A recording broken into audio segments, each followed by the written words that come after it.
All right, how's everybody doing? It's for any of y'all who ever wondered if you can change your clutch out in a muddy field out in the country. Yes, you can.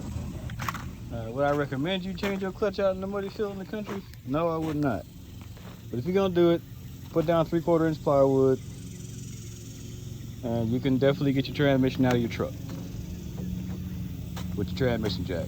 I didn't have any holes punched through it. Got some rough edges right here along the seam where I think it was kind of digging in a little bit, but other than that, it actually worked out okay. So we did that. All this rain and crap going on down here in Texas. Had to change it out. Mainly had a, y'all can see that.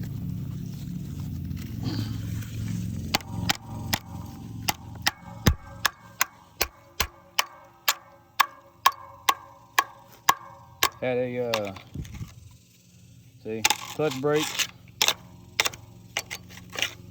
And clutch brake was shot, you know, pretty much wearing down. I think all the friction material was gone off of it. I mean, and it wasn't doing anything. The truck wouldn't go into gear at all when it finally gave out, you know, so I couldn't get the engine slowed down enough to actually get it in gear, period.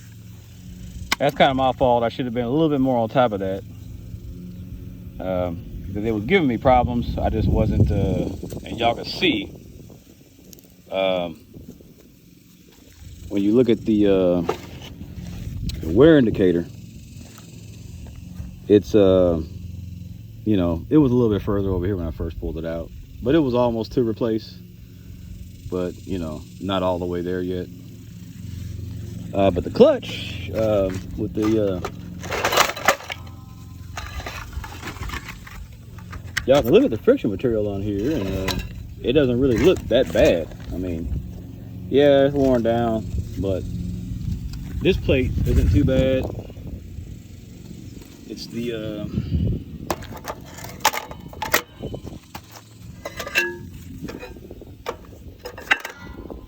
this one.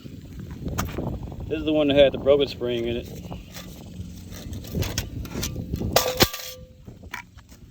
See this? So spring is broken,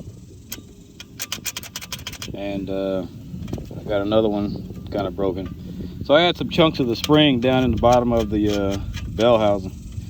Kind of, when I pulled the inspection cover off, you could kind of see them. So that snapped out of there, and you know, that was, see this chunk of metal missing here, and see that one. So the metal's missing on the other side of that one, so the spring's dropping out of it. So another cracked spring right here, and of course the one right here. So there's a chunk of spring missing out of that one too. So I ain't no clutch master clutchman, so I don't know all the details of why that happened. I just know that's what I had going. And then the pilot bearing, of course, you know, y'all see the balls are missing out of that. So, and there you go. So I replaced the entire flywheel too, because like there's no point. I don't think, yeah, it could be resurfaced, but that's a pretty decent amount of metal. I don't think this thing's ever been changed. So let me see. All told, I spent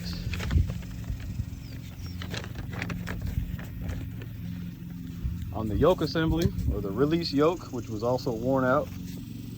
The which I don't know, they might sell a rebuild kit for that thing, but it was worn out on the crossbar. I mean, it wasn't holding in there properly. So the yoke for the arm, I guess, was 268 bucks. Clutch brake was 29 bucks, and the pilot bearing was 50 bucks. And then my clutch was $1,224. I got a that number is a SP309700120, and I guess it's got like a 35 or something at the dash on there. for the